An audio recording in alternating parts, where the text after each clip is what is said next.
Right, so I'm going to react. So I'm going to discuss a little bit about this video in particular, which was shared to me, and it's been brought to my attention by a couple of people actually. And I've gathered a bit of information on the situation. But before I go into that, right, one thing I will say just right off the bat, and what the video essentially is there was a protest that happened, basically organised by a group of Pakistani Muslims, I believe the same group of people that would have held the prayer within Crow Park, while there's hundreds of other mosques, and the majority of the Muslim community don't agree with these type of people.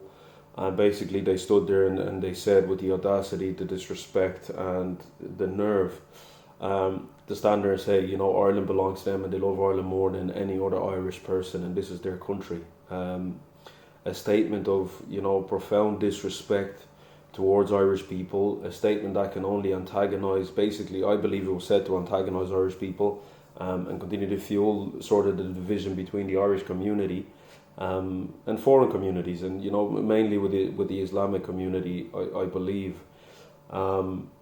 You know, the height of disrespect, the ungratefulness within that situation, and what people have to understand. And you know, I've tried to explain this in different ways, but let me get direct to the point, right? For people that are within this country, and it's not our country, we're migrants within this country. We've moved here to seek a better life. There's blood that was shed within this country for the country to be in the position that it's in, that you found safe passage or safety within this country to live. The resources, the benefits, all of those things, the education for your children that you can't get in your own country. I can't get that in my own home country, the education that I've gotten here. People in my country right now still can't get that education here, but it's been able to be given here by who? By Irish people. And yet you can stand there and disrespect the very same people that have given you all of those opportunities. In my opinion, that level of ingratitude, that level of stupidity, in my opinion, is shocking. And the fact that it's been allowed to happen, these things have been allowed to happen, and somebody can stand there and say these things, thinking of the consequences they're doing, the hurt that they're doing to Irish people, the disrespect at a time that Irish people are going through an incredible amount of difficulties right now. You know, Ireland has changed for Irish people, and how ungrateful is it for us that we've come into a country, we've been given opportunities, right? Your children are growing up in positions where they don't know what it means to sleep hungry, they don't know what it means to starve, they don't know what it means to be worried about security and all those things. You have that within this country, but it's been heavily provided by the inhabitants of this country, by the Irish people themselves. I don't care what you say, governments, etc., or the EU. No, it's the Irish people that have welcomed you in communities that you can walk their streets safely, and you're throwing it back in their face by saying some of these things at a time that they need support more than ever before. One, you're an ungrateful person. It's incredibly. I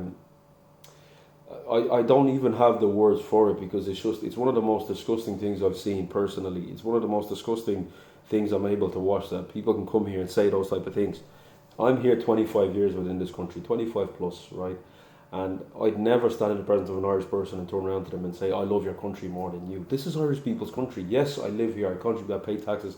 My predominant life will be here in this country, absolutely, but it is not my country, right? I am a visitor within this country, I'm a contributor to the country, but it is not my home country. And we have to respect that fact.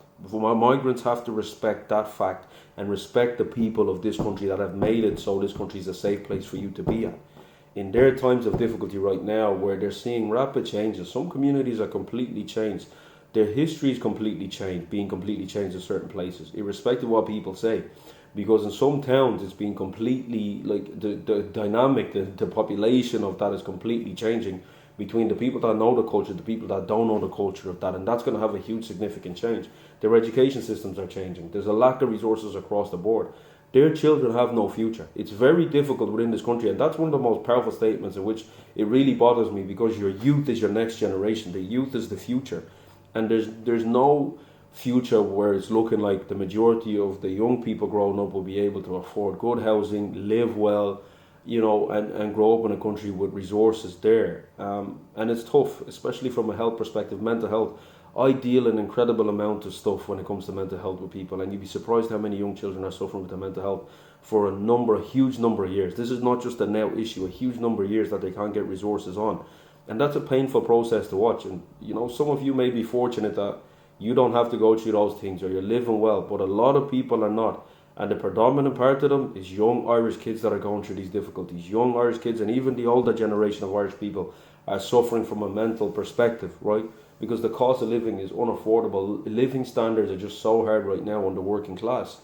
Other people may not see that, but the working class do. So for people to come up and do that, and it's a huge shame on the community that's after doing that. A huge, huge shame. And I know that the vast majority of the Muslim community do not align with the visions of those people. They do not agree with what those people are doing, with what they've done in Croke Park and what they've done there at that protest within Dublin city centre. They do not agree with it. And so it's a huge, huge shame that people can come here and have that level of entitlement in a country that is not yours, in a country that you haven't built the infrastructure for, and you think you can stand on a stage and say those things in the middle of Dublin city centre. And I am very, very surprised. Shame on whoever it may be that allowed that to be organised, Dublin County Council or whoever, right? Yes, people are free to protest and things like that, but come on, there has to be a level of respect, and there's a line that needs to be stopped, that people need to stop crossing those lines. This is not a game, right? And there's lives that are being lost as a consequence of the situation that people are facing within this country with regards to the government. There's people's lives that are being lost because they feel the hopelessness, they feel the despair. Many young people, and it's sad, very, very sad that they're taking their own lives. Many of them have turned down to dark, dark paths in life as a consequence of the weight of everything that is going on. There are many families right now that are suffering in ways you cannot be imagined. Many families that are broken as a consequence of the living standards and the situations within this country. And for anybody that comes and takes that a joke, that's why I speak passionate about these situations. Like, there has to be a level of respect.